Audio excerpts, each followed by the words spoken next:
कल कथा प्रसंग में हमने श्रवण किया था, राम जी ने कहा था कि हे मुनिवर, ये बाल्यावस्था भी खराब है, जड़ और महामूर्ख अवस्था है। युवा अवस्था की दशा तो आप सभी जानते हैं कि ये युवा अवस्था, जवानी अवस्था एक अंधी अवस्था होती है। अज्ञानमय पूर्ण ऐसा अंधकारमय जीवन होता है, ज्ञानमय जीवन होता है कि उनको कुछ नहीं सूझता है। और जब बाल्यावस्था चली गई, वृद्धा युवा अवस्था भी चली गई, अब तो तीसरी अवस्था आ जाती है, वृद्धा अवस्था आ जाती है। सुंदरदास जी महाराज ने कहा कि देखते ही देखते ये बुढ़ापा आ जाता, पता ही नहीं पड़ता। जवानी का गया राज और सब भया साज, आपनी दुहाई फेर दमामा बजाया है। बच्चा जब जन्म लेता है तो घर में मंगल उत्सव मनाते हैं लोग, और तरह तरह के वाद्य यंत्र भी बजाते हैं, उत्सव मनाते हैं, दान पुण्य भी करते हैं, दमामा बजाया। और जब बुढ़ापा आ जाता, जब जवानी चली जाती, बुढ़ापा आ जाता, जब आंखों से दिखता नहीं, शरीर साथ नहीं देता है, तो हाथ में लकड़ी लेनी पड़ जाती है। यौवन का गया राज और सब बया साज, आपनी दुहाई फेर दमामा बजाया है। लकुटी हथियार लिए नैनन को ढाल दिए, श्वेत बाल भय ताका तंबूसा तनाया है। जवानी अवस्था में काले बाल होते हैं, वृद्धावस्था आते आते बाल जो है काले बाल सफ़ेद हो जाते हैं। कोई नहीं चाहता है कि हम बूढ़े हों या हमारे काले बाल सफ़ेद हों या हमारे शरीर में झुर्रियाँ पड़े, लेकिन वो तो आते हैं, कोई रोक नहीं सकता, बस नहीं चलता है वृद्धावस्था में। दसन गए मानो दरवान दूर किए, झोंकरी पड़ी सो और बिछोना बिछाया है। जैसे मकान का कमरे का दरवाजा खुल जाता है, ऐसे मुंह रूपी दरवाजा खुल जाता है जब दांत चले जाते हैं तो। और फिर मच्छर मक्खी चाहे कोई आओ जाओ, कोई रोक टोक नहीं होती है। बुढ़ापे की ऐसी अवस्था हो जाती है। झोंकरी पड़ी सो और बिछोना बिछाया, शरीर में झुर्रियाँ पड़ जाती है, शरीर क्षीण हो जाता है, जर्जर अवस्था हो जाती है। सुंदर निकारा रिपु देखते ही देखते बुढ़ापा दौड़ आया। बुढ़ापा तो आ गया है, काल गया आज गया, कोई जाने को तैयार खड़ा। काल तो कभी भी किसी भी क्षण ले जा सकता है। और बुढ़ापे में तो कहते हैं कि जब पहली घंटी बजती, काल घंटी बजाता है, पहली घंटी बजती तो सबसे पहले कान के पास में जो बाल हैं वो सफ़ेद होते हैं। जैसे राजा दशरथ के बाल, कान के बाल में बाल सफ़ेद हो गए तो उसने कहा कि अब मैं बूढ़ा हो गया हूँ, बुढ़ापे के लक्षण चालू हो गए, अब राम जी को मैं युवराज पद दे दूँ और राजा बना दूँ। तो ये पहली घंटी बजती है। दूसरी घंटी बजती है कि आँखों से धीरे धीरे कम सुनने लग जाते हैं, कानों से भी कम सुनने लग जाते हैं। तीसरी घंटी बजती है कि शरीर स्वास्थ्य जवाब दे जाता है, हाथ पैर कमज़ोर हो जाते हैं। और चौथी घंटी नहीं बजती, फिर तो घंटा ही बजता है, काल का घंटा बजता है। तो राम जी कह रहे हैं कि हे मुनिवर, ये काल ऐसा है कि शरीर को जर्जरीभूत कर देता है और शरीर कमज़ोर हो जाता, क्षीण हो जाता है। बुद्धि भी क्षीण हो जाती है, बुद्धि में पता नहीं पड़ता है, सन्निपात अवस्था आ जाती, कहना कुछ चाहते हैं कुछ और निकल जाता है। ऐसी वृद्धा अवस्था होती है, ऐसे ऐसे लक्षण होते हैं। पश्चात ये प्राणी मृत्यु को प्राप्त होता है। इस प्रकार इस शरीर से हम इस संसार में आए थे, हरि भजन को ओटन लगे कपास। इस संसार में भगवान ने हमें भेजा था कि तुम मेरा भजन करना, लेकिन हम यहाँ आकर क्या करने लगे? कपास काटने लग गए, कपास ओटने लग गए। कपास से क्या बनता? सूत बनता है। और सूत बनता, और सूत अगर उलझ जाता है तो उलझा नौमण सूत, कोई एक सुलझे सावधान, गुरुबाई का उदूत। ये संसार में जो जीव ऐसा उलझ जाता है जैसे 9 मन सूत उलझा हुआ हो, ऐसे राग आसक्ति में, परिवार के मोह ममता में फंस जाता है। इसको ये भी पता नहीं पड़ता कि हमें क्या करना है, कैसे सुलझे। 9 मन सूत उलझने पर कैसे सुलझाया जा सकता, नहीं सुलझाया जा सकता।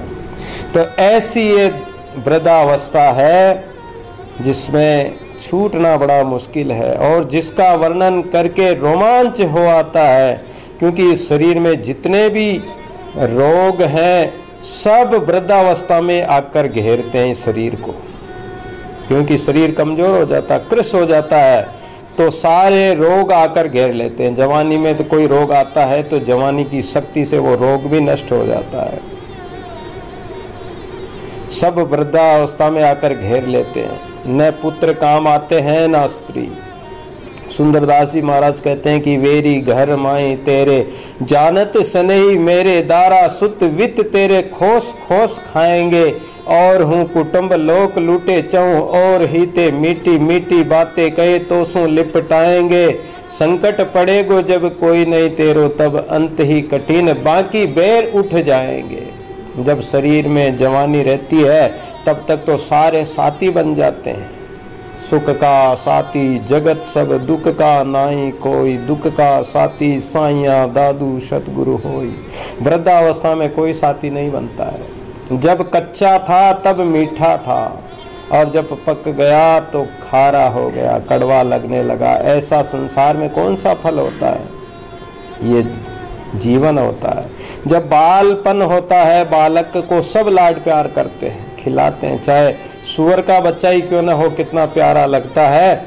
ऐसे ही बच्चे का कितना लाड प्यार करते हैं। जवानी आती है और बुढ़ापा जब आता है तब कोई नहीं पूछता, कोई पास में भी बैठना पसंद नहीं करता। ऐसी वृद्धावस्था होती है। ऐसा ये फल है। पके हुए फल को तो वृक्ष भी त्याग देता है, परिवार वाले भी त्याग देते हैं। किधर ही पड़ा रहो, खाओ पियो, चाहे मत खाओ, भूखा मरो चाहे प्यासा मरो, कोई नहीं पूछता है। एक बार हमने सुना था, गुरु महाराज से ही सुना था कि गुरु महाराज थानाल जा रहे थे और तैनाल जा रहे थे तो रास्ते में एक कोई गांव पड़ता है। अब वो कौन सा गांव था, या तो थानाल गांव ही होगा। वहाँ एक बुढ़ा व्यक्ति एक घर में पोल में खाट पे पड़ा पड़ा रो रहा है, चिल्ला रहा है, अरे मुझे कोई पानी पिलाओ रे, अरे मुझे कोई पानी पिलाओ रे। गुरु महाराज जा रहे थे, घर में देखा तो औरतें गेहूं साफ कर रही थी, बच्चे खेल रहे थे, लेकिन उसको कोई पानी नहीं पिला रहा था। वो पानी का मटका भी लोटा भी कोसों दूर हो जाता है बुढ़ापे में। और गुरु महाराज जब आश्रम पे जाके आए और कम से कम घड़ी 2 घड़ी तो लगी होगी, गुरु महाराज को वहाँ ठहरे भी होंगे। वापस आए जब तक भी वो बुढ़ा ऐसे ही चिल्ला रहा था, अरे कोई पानी पिलाओ रे, अरे कोई पानी पिलाओ। कोई ध्यान ही नहीं देता कि ये तो ऐसे ही चिल्लाता रहता है। तो वृद्धावस्था में सब त्याग देते हैं। वैसे ही पुरुष को उसके कुटुंबी भी त्याग देते हैं। अधिक तो क्या कहें, वृद्ध को लोग बावड़ा समझते हैं, पागल समझते हैं और कहते हैं कि इसकी बुद्धि सटिया गई है। 60 साल के बाद में बुढ़ापा है तो कि इसकी बुद्धि सटिया गई है। उसे देखकर बालक ताली पीटते हैं और अन्य लोग भी उसकी हंसी उड़ाते हैं। शरीर कुबड़ा हो जाता है, कमर से टेढ़े हो जाते हैं, काले बाल सफ़ेद हो जाते हैं, शरीर की शक्ति क्षीण हो जाती है। संगी थाके संग के मेरा कुछ न बसाए, भाव भक्ति धन लूटिए दादू दुखी खुदाए। कैसी अवस्था हो जाती है, उस अवस्था में कुछ भी नहीं कर सकते हैं। फिर तो उसका किया कुछ भी नहीं होता है और केवल अशक्ति ही रह जाती है।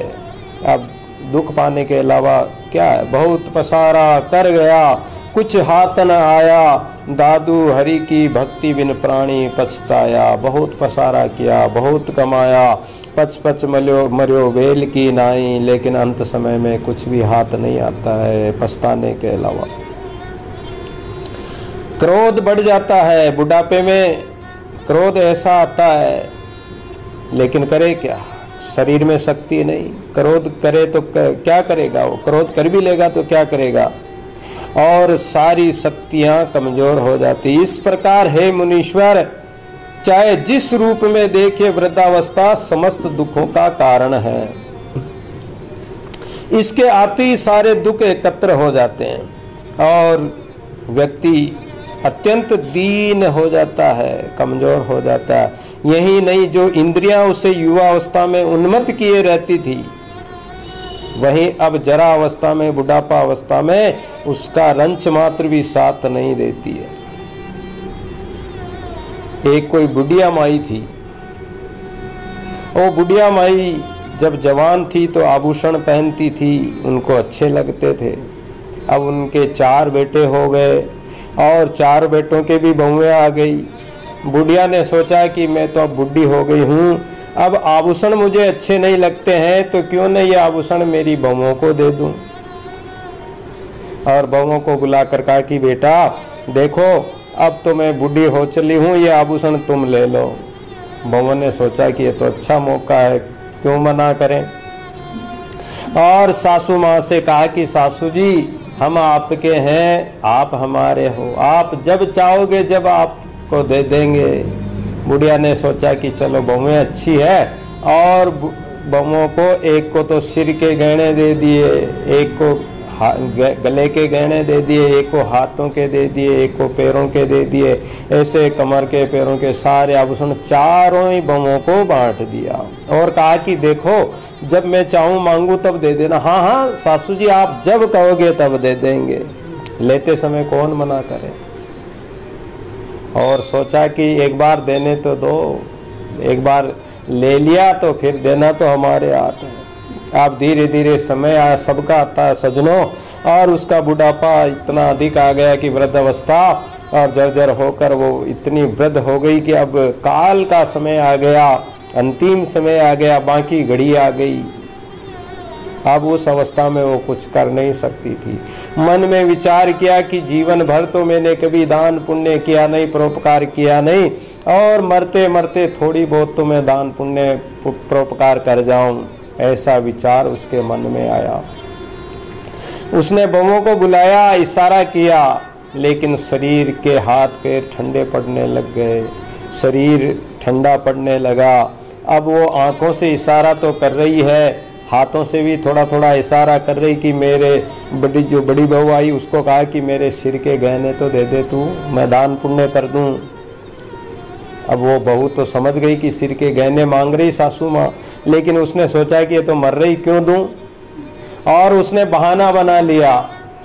उसके पति ने पूछा कि मेरी माँ ने क्या कहा, तो उसने कहा कि माँ ये कह रही है कि मेरा सिर बहुत चकरा रहा है, ऐसा कंपायमान हो रहा है कि जैसे एक एक रोम में 100 बिच्छू काटे, ऐसा दर्द हो रहा है। बात बना दी और चल दी। दूसरी को कहा कि मेरे गले के गहने तो दे दो, तो उसके पति ने पूछा मेरी माँ क्या कह रही, कि कह रही कि मेरा कंठ रुंध हो गया, मुझसे बोला नहीं जाता है। उसने भी बहाना कर लिया।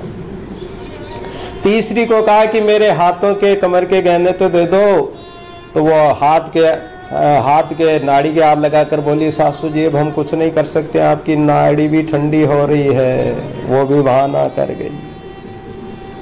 चौथी को कहा कि पैरों के दे दो, तो उसने भी बहाना कर लिया। और ऐसे करते करते वो प्राण निकल गए। जीते जी अगर कोई परोपकार नहीं किया तो ये सज्जन दुर्जन भय अंतकाल की बार, दादू इनमें को नहीं विपद बटावन हार। जब विपत्ति आती है, वो बाकी घड़ी आती, काल की घड़ी आती है, उस समय में कोई भी दुखों को बटाने वाला नहीं मिलेगा।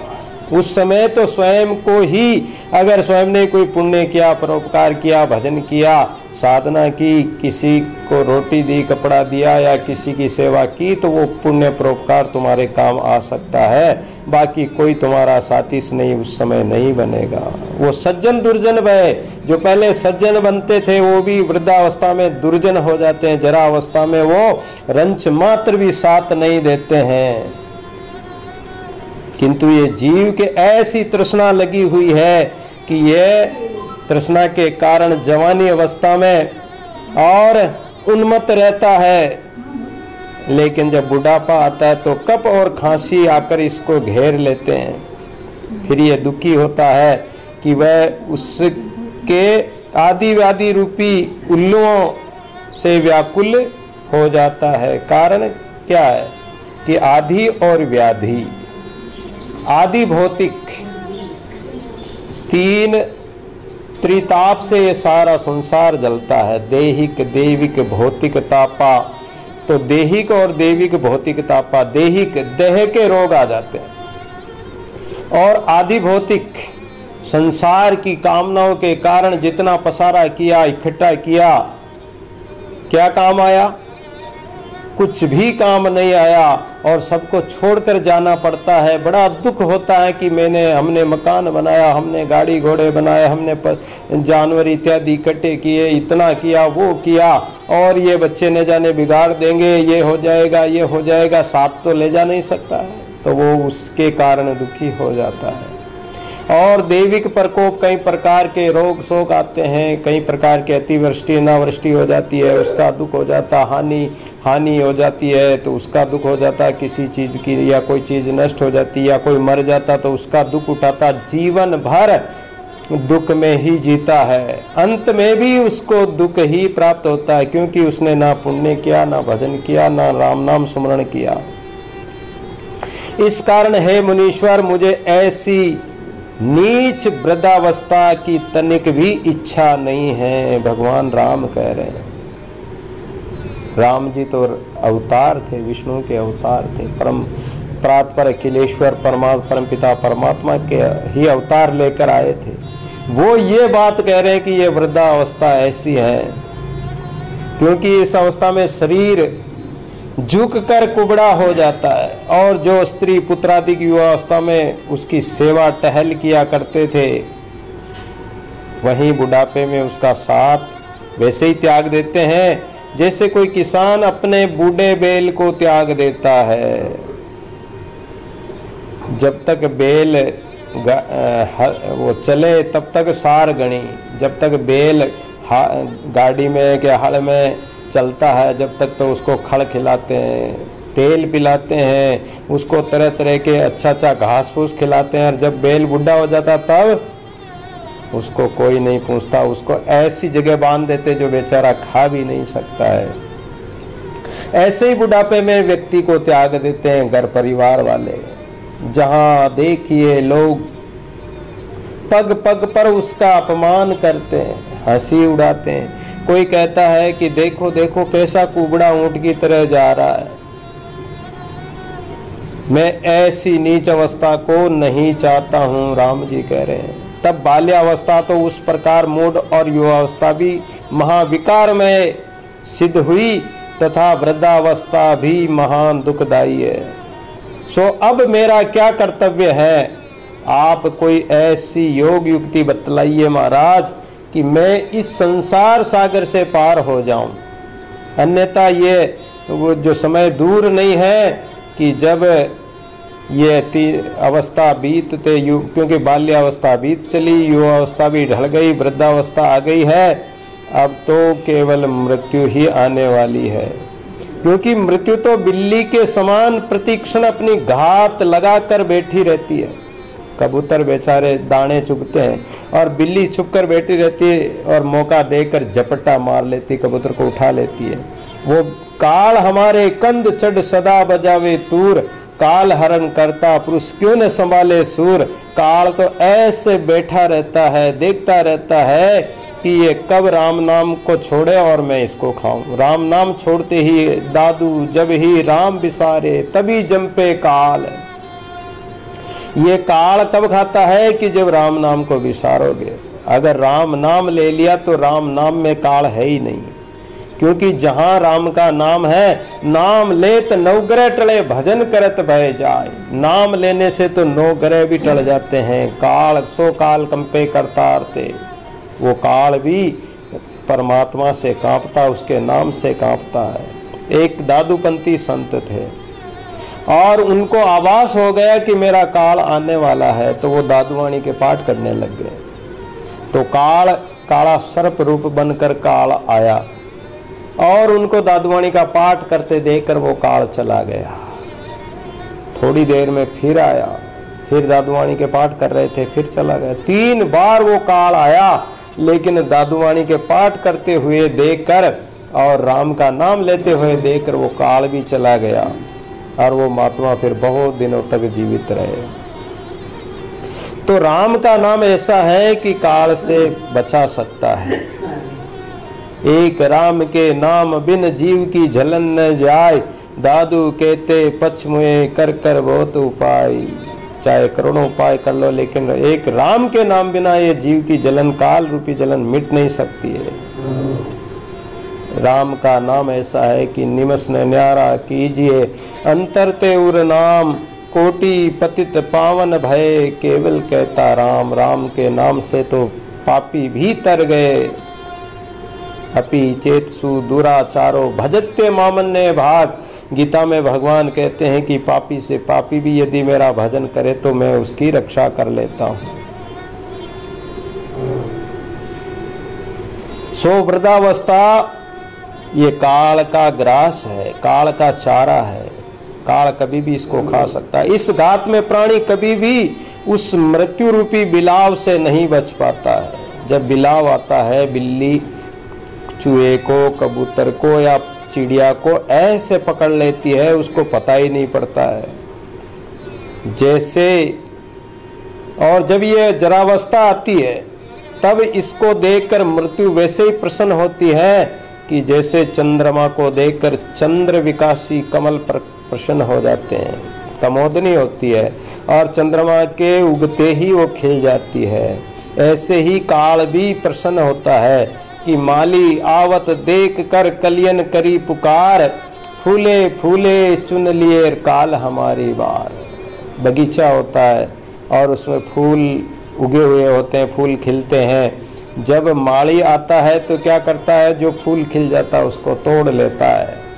जो कलियां होती वो पुकार करती है माली को आता हुआ देख करके, आज जो फूल गया, आज जिनका नंबर आ गया, जिनकी उम्र पक गई, उसको तो काल रूपी माली ले गया और कल हमारा ही नंबर है। एक क्षण का भी भरोसा नहीं, पाव पलक की सुधी नहीं, श्वास शब्द क्या होई, कर मुख माई मेलता, दादू लखे न कोई, काल का कोई भरोसा नहीं। इससे ये जरावस्था बड़ी दुष्टा है। इस दुष्टनी ने बड़े बड़े योद्धाओं को भी दीन कर दिया। दादू हाकों पर्वत फाड़ते, दरिया करते फाल, हाकों पर्वत फाड़ते, सो भी खाए काल। एक डग धरती करते, पृथ्वी को लांग जाते थे और समुद्र को लांग जाते थे। ऐसे ऐसे बड़े बड़े योद्धा हो गए, उनको भी काल खा गया। मैंने ये देखा है कि जिन जिन बड़े सूरवीरों ने संग्राम स्थल में लाखों वीरों को यमराज के हवाले किया, जो सूरवीर होते हैं लड़ाई में लाखों सैनिकों को मार देते हैं, समय आया कि मृत्यु ने उनका भी भक्षण कर लिया। इस राक्षसी ने तो सबको ग्रास लिया, सबको खा गई है। जैसे लोहे की जंजीर से बंधा हुआ हाथी दीनहीन हो जाता है, वैसे ही इस वृद्धावस्था में ये जंजीर से बंधा हुआ, मोह ममता की जंजीर से बंधा हुआ, वृद्धावस्था रूपी जंजीर से बंधा हुआ व्यक्ति दीनहीन हो जाता है। उसके अंग प्रत्यंग ढीले हो जाते हैं, शक्ति जाती रहती है, इंद्रियां निर्बल हो जाती है, शरीर जर्जर हो जाता है और तृष्णा बढ़ जाती है। इस प्रकार जरा अवस्था में पुरुष के आगे सारी आपत्तियां आकर नाचने लग जाती है और प्राणी काल के गाल में विलीन हो जाता है। ये काल ऐसा है, दादू जी महाराज ने भी काल का अंग कहा है कि ये काल जो है सब जीवों के लिए आता है ये और सबको खाता है, अनेक रूप बनाकर आ जाता है। काल ये नहीं देखता है कि ये बालक है कि जवान है, बूढ़ा है, वो किसी को नहीं देखता है। ये काल बड़ा बली है, अच्छे अच्छे बलवानों को, पहलवानों को और का मिट्टी में मिला दिया। रावण जैसे बलवान, उनको भी मिट्टी में मिलना पड़ा। इसके आगे किसी का वश नहीं चलता है। और ये काल ऐसा कठोर निर्दयी है, ये किसी पर दया नहीं करता है, बालक को भी नहीं देखता है कि ये तो बालक है, इसको तो छोड़ दूं, नहीं छोड़ेगा। किसी को भी ये नहीं छोड़ता और स्थिर नहीं रहने देता है।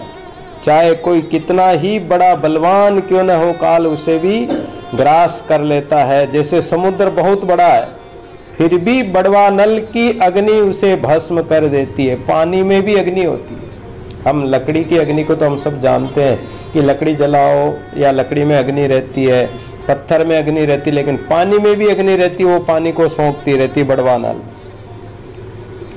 और वो भस्म करती रहती है। वायु पत्तों को उड़ा ले जाती है, पत्ता टूटा डाल से, पवन ले गई उड़ाई, न जाने अब कहाँ जाके गिराएंगे और कहाँ मिलेगा कोई पता नहीं। अब टूटने के बाद में क्या मिलेगा? जीव जब समन टूट जाता, काल उड़ा ले जाता, तो सब समन धरे के धरे रह जाते हैं। पति पत्नी पुत्र परिवार कोई भी क्यों न हो। वैसे ही काल भी इतना अधिक बलवान है कि उसके आगे कोई भी स्थिर नहीं रह सकता है। यहाँ तक कि जो शांति गुण वाले देवता और रजोगुण वाले राजा तथा तमोगुण वाले बड़े बड़े दैत्य दानव राक्षस हो गए हैं, वो भी स्थिर नहीं रह सके। जगत के जितने भी प्रपंच हैं सब काल के कलेवा हैं। ब्रह्मा विष्णु महेश जोनी आवे जाए, ये भी जन्मते मरते रहते हैं। कुबेर भी काल का ग्रास बनता है। घात लगा नहीं कि ये इन्हें भी अंतर ध्यान कर देता है, खा जाता है। इसको भक्षण से और काल कभी तृप्त भी नहीं होता है। काल ने आज दिन तक कितने जीवों को खाया होगा। जो जन्मा है जग में वो अवश्य मरा है। जातस्य ध्रुवोर मृत्युम ध्रुवम, यानी जो जन्मा है, जिसका जन्म हुआ है तो वो मरेगा, वो अमर नहीं रह सकता है। सबको काल खा जाता है, ब्रह्मा विष्णु महेश चाहे कोई भी हो। और काल खाते खाते अभी तक तृप्त नहीं हुआ, सबको खा रहा है। क्षण क्षण में लाखों करोड़ों अरबों खरबों जीवों को खा जाता है। संसार की उत्पत्ति स्थिति और प्रलय जो कुछ होता है, परमात्मा सृष्टि को उत्पन्न करता है और उत्पन्न करके इसमें जीव प्रकट करता है और पालन पोषण करता है, थोड़े दिन रखता है और जब उसकी इच्छा होती तो प्रलय कर देता, सबको अपने में लीन कर लेता, सबको खा जाता है काल। ये क्या नहीं कर सकता है? संसार में या परलोक में भी ये जो चाहता है वो परमात्मा कर सकता है। वो जल में थल कर दे, थल में जल कर दे, उसकी गति को कौन जान सकता है? वह चाहे तो इंद्र को दरिद्र कर दे और दरिद्र को इंद्र बना दे, राव रंक करे, गरीब को तो राजा बना दे, धनवान बना दे, और जो राव है उसको रंक बना दे। पर्वत को राई करे, राई को मेरु समान, जो पर्वत है उसको तो छोटा राई के टुकड़े के समान बना देता है, और जो राई का टुकड़ा है छोटा सा दाना होता लेकिन उसको पर्वत जितना बड़ा बना सकता है वो परमात्मा। नीच को ऊंच और ऊंच को नीच तथा बूंद को समुद्र और समुद्र को बूंद बना देना ये परमात्मा का काम है। उसको कोई परिश्रम नहीं होता है। रहे नियारा सब करे, काऊ लिप्त न होए, आद्यंत भाने गढ़े, ऐसा समर्थ सोई। वो परमात्मा जब गढ़ता इस सृष्टि को, भाने गढ़े गुरु मेरा भाई रे, भाने गढ़े गुरु मेरा, परमात्मा सृष्टि को बनाता है और भान देता है, नष्ट कर देता है, लेकिन उसको कोई परिश्रम नहीं है। शर्म नहीं सब कुछ करे, यूं कल धरी बनाए, कोतिक हारा वेरया, सब कुछ होता जाए, उसको कोई परिश्रम नहीं होता, शर्म नहीं होता। वो तो कोतिक हारा सृष्टा बनकर, दृष्टा बनकर देख रहा है, सृष्टि को चला रहा है, ऊपर से देख रहा है और ये सब उसका ही कार्य है। जीव रूपी मच्छरों को सुबह शुभ कर्म रूपी छुरे से छेदता रहे। और उसका कार्य क्या है? जो भी जीव कर्म करता है उसको काल क्षीण करता रहता है।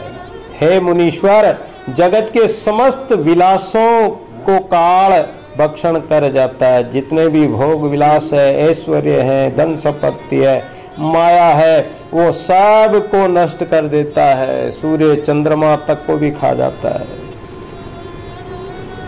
इसी कारण जो ज्ञानी है वे जगत के किसी भी पदार्थ से प्रेम नहीं करते हैं और उत्पत्ति प्रलय में संभाव से रहते हैं। जो महापुरुष इस गति को जान गए हैं वो इस गति से और परमात्मा की तरफ बढ़ गए, संसार को त्याग कर, संसार के भोग माया मोह विलासों को त्याग कर परमात्मा से प्रेम किया है। तो वो संभाव से रहते हैं कि ये चाहे सृष्टि चले, चाहे नष्ट हो, चाहे जगत रहे या नहीं रहे, वो तो संभाव में रहते हैं, क्योंकि वे इसी प्रसंग को भली भांति जानते हैं कि ये संसार रूपी वह खाई है कि जिसमें गिरा हुआ प्राणी कभी भी जीवन धारण नहीं कर पाता है, क्योंकि इतनी गहरी खाई में ये पड़ेगा, ये काल रूपी खाई में पड़ेगा तो ये बच नहीं सकता है।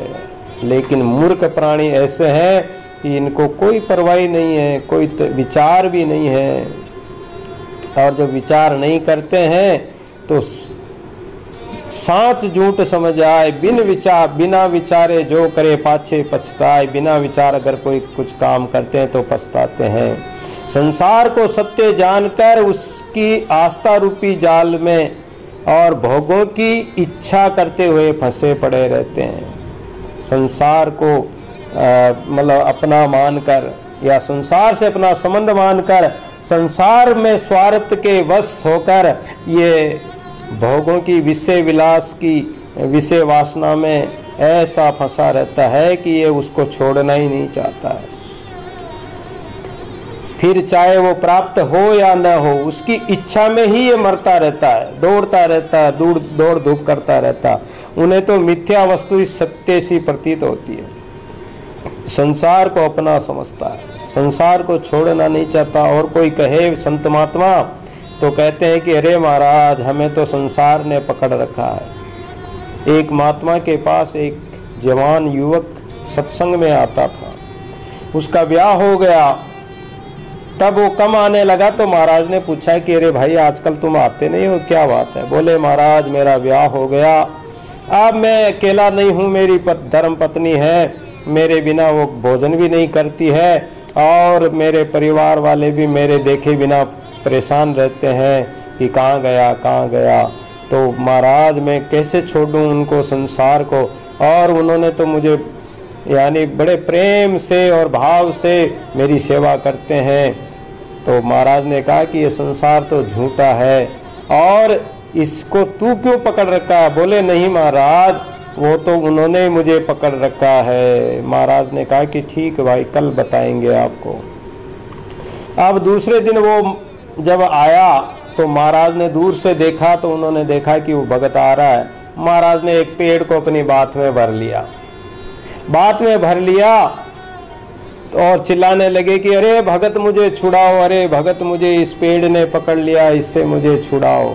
वो युवक बोला कि महाराज इस पेड़ ने आपको थोड़ी पकड़ा है, इस पेड़ को तो आपने ही बात में भर रखा है। बोले मैंने ही भर रखा? बोले हाँ महाराज आपने ही भर रखा।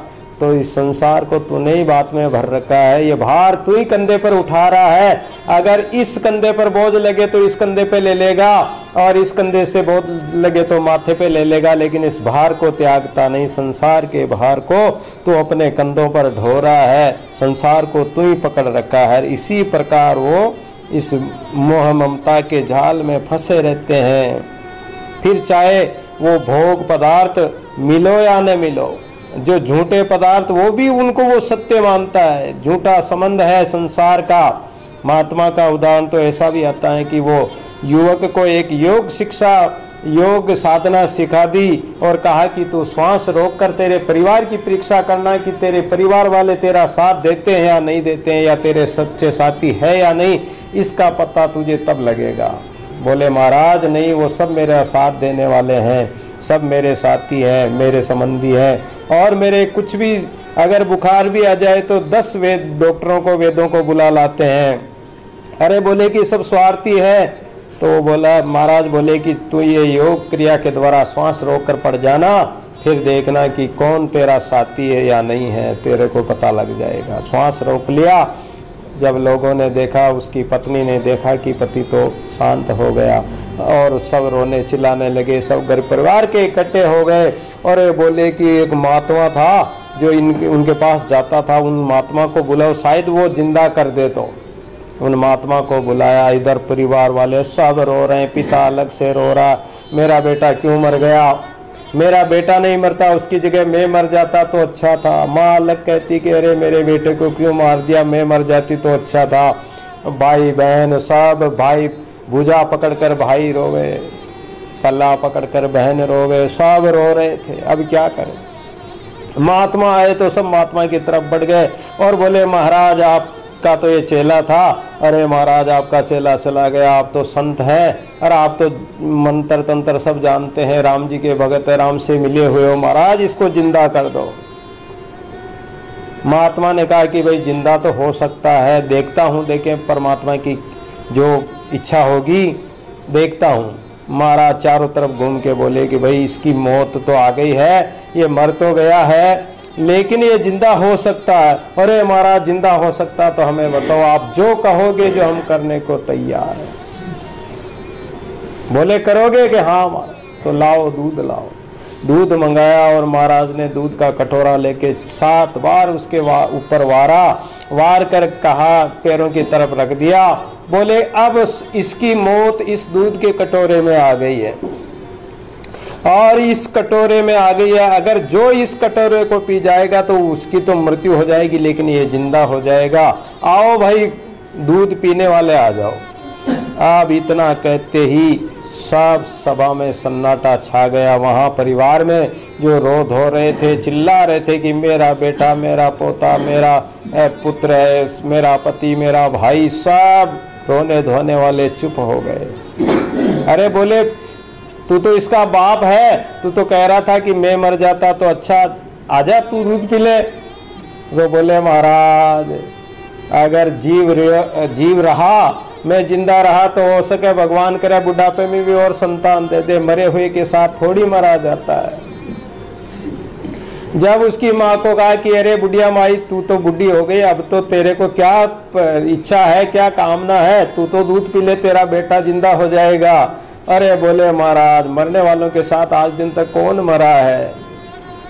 उसने भी मना कर दिया, और जब इसका बाप ही नहीं मर रहा तो मैं क्यों मरूं, उसने ही मना कर दिया। जब उसके भाई को कहा तो भाई ने मना कर दिया कि एक भाई कम हो गया, अच्छा रहा, हमारे तो जमीन की पाती होगी तो कम पाती होगी, धन भी ज्यादा पाती आएगा। सारे परिवार वाले मना कर गए। पत्नी को कहा कि अरे तेरे बिना तो तू तो इनका मुख देखे बिना रोटी नहीं खाती थी। बोले कि महाराज 13 दिन की बात है, 12 दिन हुए, 13वें दिन कोई और दूसरा संसार में कोई बेटे के कोई पुरुष खत्म थोड़ी हो गए, दूसरा पुरुष ही देखूंगी। उसने मना कर दिया। अब वो सब सुन रहा था, उसने तो श्वास ही तो रोक रखा था योग क्रिया से। महाराज ने कहा कि भाई कोई पीने वाला हो तो आओ, सब चुप। अब महाराज ने कहा कि अगर मैं पी लूं तो, अरे बोले महाराज आप पी लो तो कहना ही क्या, महाराज आपका भंडारा कर देंगे, आपकी समाधि बना देंगे, आपका डोल निकालेंगे, ये करेंगे वो करेंगे, संसार के स्वार्थी लोग। और महाराज को कहने लगे कि महाराज हम सब कुछ कर देंगे, आप पी जाओ महाराज। तो संतों परोपकारी होते हैं, परमार्थी होते हैं, परमार्थ के कारण चारों धारी दे। संत तो परमार्थी होते हैं, जाति दे की आत्मा कर दादू कई टेरे, संत तो ऐसे होते हैं। महाराज ने कहा कि ठीक मैं पी लेता हूँ। अब वहाँ कौन सी उसमें मृत्यु थी, और महाराज तो उसमें मीठा मिलाया, इलायची मिलाई हुई दूध को घट घट पी गए। अब लोग देख रहे थे, अब महाराज मरे। इतने में तो वो अपनी समाधि को खोल ली, वो जो योग क्रिया से जो श्वास रोक रखा था, कुंभक लगा रखा था, वो खोल लिया और बेटा हो गया। बेटा होते ही सारे परिवार वाले लिपट गए, मीठी मीठी बातें कहे तो सो लिपटाएंगे। और संकट पड़ेगा जब कोई नहीं, तेरो अंति कठिनवा की बेर उठ जाएंगे। जब तो कोई साथ नहीं दिया, अब सब लिपट गए, अरे हमारा बेटा जिंदा हो गया, भाई जिंदा हो गया। बोले कि दूर दूर तुम कोई, मैं किसी का बेटा नहीं और किसी का भाई नहीं हूँ, और अगर बेटा हूँ तो दूध पिया आपने। पिताजी माता पिता को कहा, भाई बहनों को कहा, परिवार को कहा, पत्नी को कहा। अब क्या करें। जब साथ जाने लगा महाराज के साथ, अरे बोले महाराज हमको मार दो, इसको ले जाओ। जब दूध तो पिया ही नहीं, तुम मरना ही चाहते थे। जब उस समय पीते दूध, जब पता लगता तुम्हें, अब क्या मार दे तुमको। तुम तो अपने कर्मों से ही मरे हुए, तुम्हें क्या मारना। और वो महाराज के साथ चल दिया। परिवार वाले कहने लगे कि अरे तू तो हमारा बेटा है, ये है वो है। उसने कहा कि मैं किसी का नहीं हूँ, ये जीव किसी का नहीं। वास्तव में देखा जाए तो ये जीव किसी का मामा नहीं है। एक बार क्या हुआ कि एक कोई परिवार था, तो एक व्यक्ति था, उसने सोचा, उसके परिवार वाले उसको रोटी नहीं देते थे, तो वो कहीं किसी के घर में जाके रोटी खा लेता, कोई भोजन भंडारा होता तो वहाँ चला जाता। तो उसको बड़ी दिक्कत थी कि ध्यान रखना पड़ता है कि आज कहाँ भंडारा है, कहाँ रोटी मिलेगी। तो वो घूमता घूमता एक गांव में चला गया। रोटी के लिए तो पता नहीं लोग कहाँ कहाँ पहुँच जाते हैं। तो वो चला गया किसी गांव में। तो एक परिवार में एक घर में घुस गया, बोला। तो वो पत्नी जो घर में थी वो काम कर रही थी। उसने कहा कि राम राम सा, राम राम बोला। तो उसने राम राम बोला। आप कौन हो? बोले मैं मामा हूँ। उसने कहा कि मैं तो मामा हूँ। अच्छा मामा हो? तो उसने सोचा कि शायद अपने पति के मामा होगा। अब उनको पता नहीं, देखा नहीं होगा, हो सकता भी मामा होगा। पत्नी ने कहा कि हाँ ठीक है, आप मामा हो तो विराजो कोण में, और मैं भी आपके लिए चाय पानी लाती हूँ। उनको चाय पानी पिलाया, जलपान कराया, बढ़िया भोजन बनाया। जब पोड़ में उस आदमी को बैठे देखा तो पति बाहर से आया, देखकर वो प्रणाम करके राम राम करके अंदर चला गया। हो सकता भाई कोई मेहमान होगा। अचानक तो कैसे पूछे कि आप कौन हो? पत्नी को पूछा कि ये कौन है? क्या मामा जी। उसने सोचा कि इसका मामा होगा। अब उसने कहा कि मामा जी है तो खूब सेवा करो भाई। तो उसको तो रोज खीर, खांड, खोपरा, गिरी, छोरा, दाक, बादाम, काजू इत्यादि का भोग लगने लगा और 10-15 दिन निकल गए। एक दिन पत्नी ने पूछा कि अजी सुनो जी, ये आपके मामा जी है क्या? वो सुन रहा था। पति ने कहा कि मैं तो नहीं पूछना चाह रहा था कि आपके मामा जी है क्या, मेरे तो नहीं है। तो उसने कहा मेरे भी नहीं है। तो किसके मामा जी, पूछो तो सही उनको। तो वो सुन रहा था। तो वो सुन तो रही था, और उसने सोचा कि अब तो यहाँ से जाने का समय आ गया। तो घर से बाहर निकल गया, दूर तक चला गया। वो जब पहुंचने गए तो अरे मामा जी कहाँ गए? तो बाहर देखा तो वो जा रहे, अरे मामा जी रुको तो सही, आप किसके मामा जी हो? मैं तो किसका ही मामा जी नहीं हूँ। ये काल, ये जीव आत्मा जो है, ये किसका ही मामा नहीं। और हम कहते हैं मामा मामा, यानी मेरा मेरा कहते हैं। मम मम मेरा है, मेरा है, मेरा मेरा छोड़ गंवारा, सिर पर तेरे सिरजनहारा। अपने जीव विचारत नहीं, क्या ले गईला वंश तुम्हारा। आवत है सब जाता दिसे, इनमें तेरा नाई। इनसो लाख जन जन खोए, सो देख सचवाई। निश्चल सो मन माने, मेरा साई सो बनाई। दादू एक तुम्हारा साजन, जिन्हें उभर की लाई। एक परमात्मा ही अपना है, ये शरीर संसार अपना नहीं है।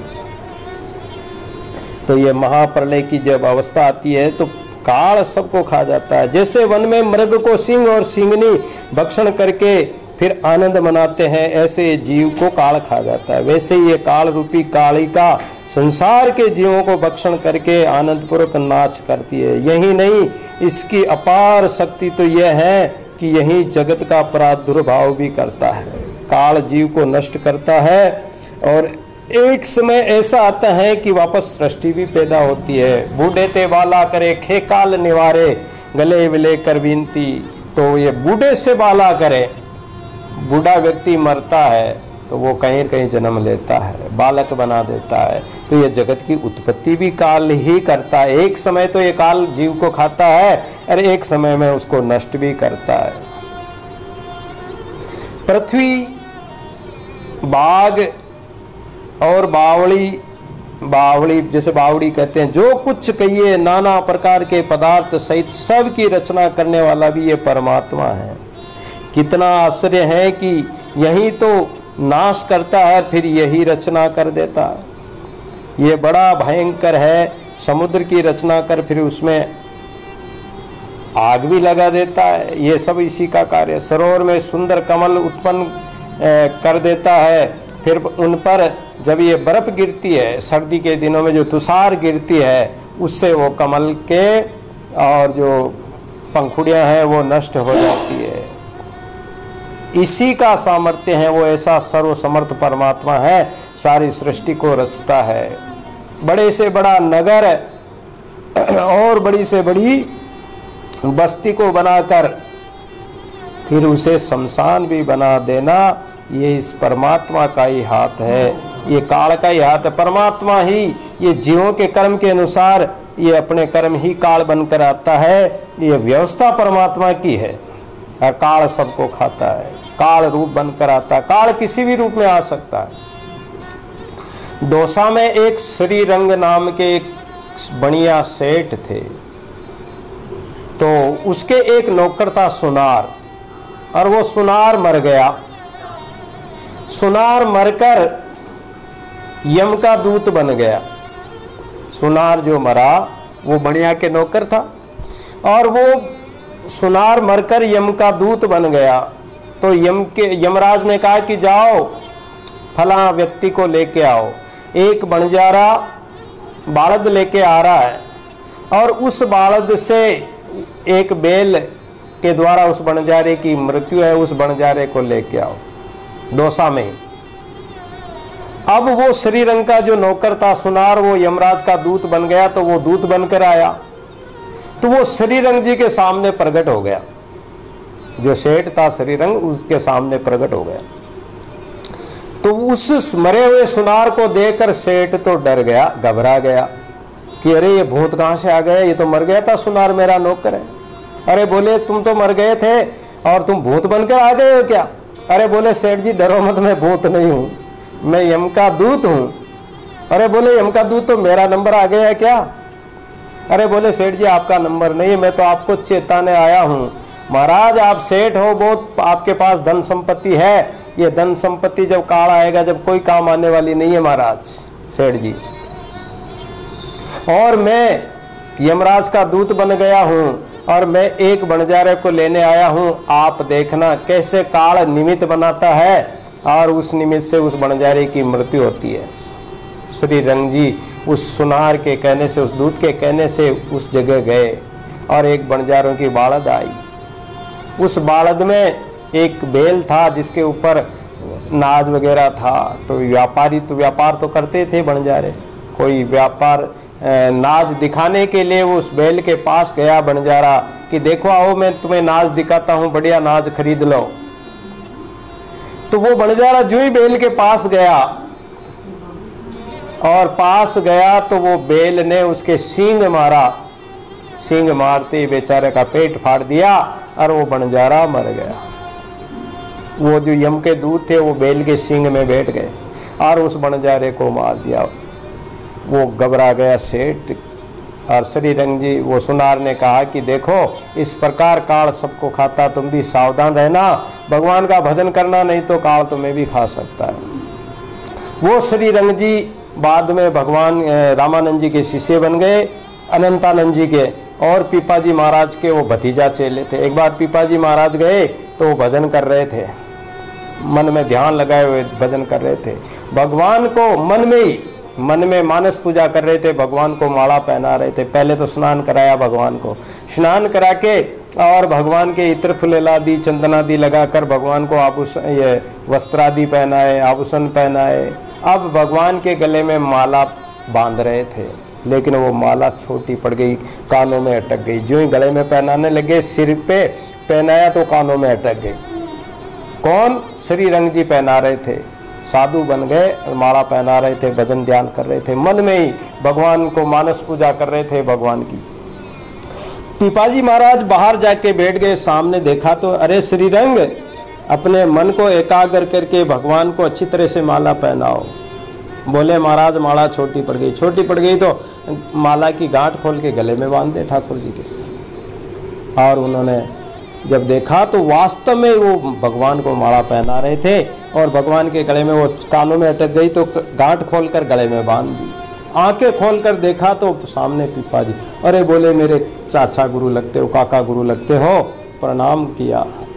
तो ऐसे वो श्री रंग जी थे। कहने का तात्पर्य है कि काल सबको खाता, काल किसी को नहीं छोड़ता है।